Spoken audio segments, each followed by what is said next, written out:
तो आज हम लोग एनसीईआरटी जो न्यू एक्सप्लोरेशन बुक है chapter number 6 how forces affect motion का रिवाइज रिफ्लेक्ट एंड रिफाइन का क्वेश्चन नंबर 13 का सॉल्यूशन देखेंगे।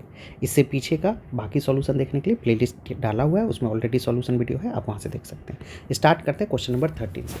क्वेश्चन नंबर 13 में देखेंगे N S footballer converted a penalty shot by kicking the football with the speed of 108 km/h.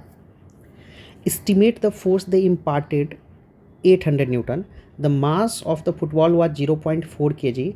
Calculate the time of contact between their foot and the ball.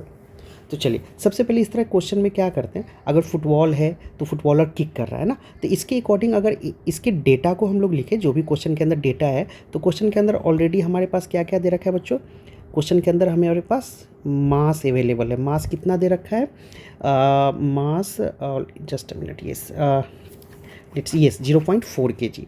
तो mass 0.4 kg है, that's fine. उसके बाद आप देखेंगे force 800 newton है। F की value कितना है, 800 न्यूटन। अब आते हैं यहाँ पे इनिशियली, अब देखिए फुटबॉल को अगर आप देखेंगे तो फुटबॉल इनिशियली रेस्ट में था।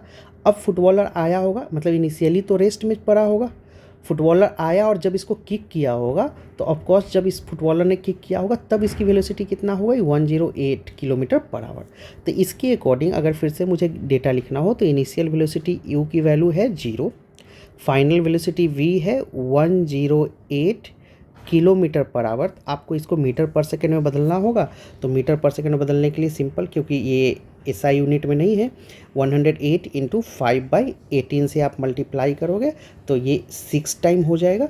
तो ये 5 है, ये 30 मीटर पर सेकेंड हो जाएगा। ओके, सो यू की वैल्यू पता है, वी पता है, हमें फाइंड टाइम ऑफ कांटेक्ट, कितने देर तक ये फुटबॉलर और ये फुटबॉल ने किक किया, उसका फुट इसके कांटेक्ट में था, हमें टाइम पता करना है।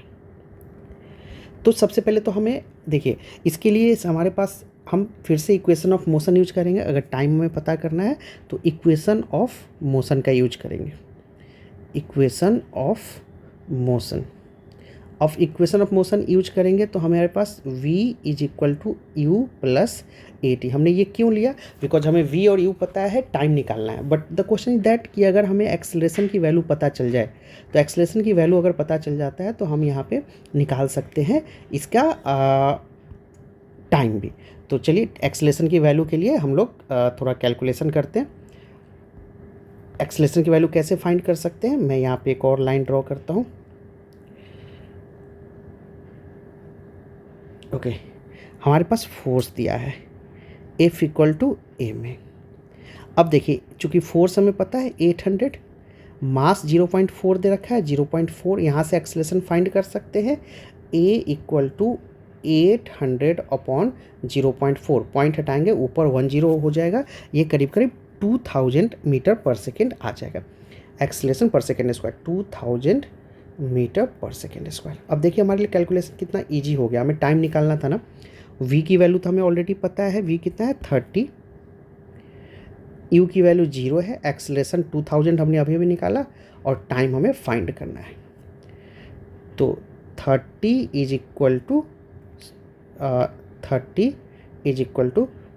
2000 t। ओके, तो यहाँ पे t = 30/2000। अगर आप इसको कैलकुलेट करोगे, अगर थोड़ा सा कैलकुलेशन आप देखोगे ध्यान से, तो ये 10 से 10 कैंसिल हो जाएगा, दिस विल बिकम 3/200। ओके, 3/200। तो आप इसको अगर पॉइंट में कन्वर्ट करोगे तो ये आपके पास 0.015 सेकेंड आ जाएगा। तो ये आंसर है बच्चों, this is the time of contact. तो आई होप आपको ये क्वेश्चन का सॉल्यूशन समझ आया हो, काफ़ी अच्छा न्यूमेरिकल है, सॉल्व करिए। अगर कोई डाउट हो आप कमेंट बॉक्स में मेंशन कर सकते हैं। मिलते हैं नेक्स्ट वीडियो में। Thank you and thanks for watching.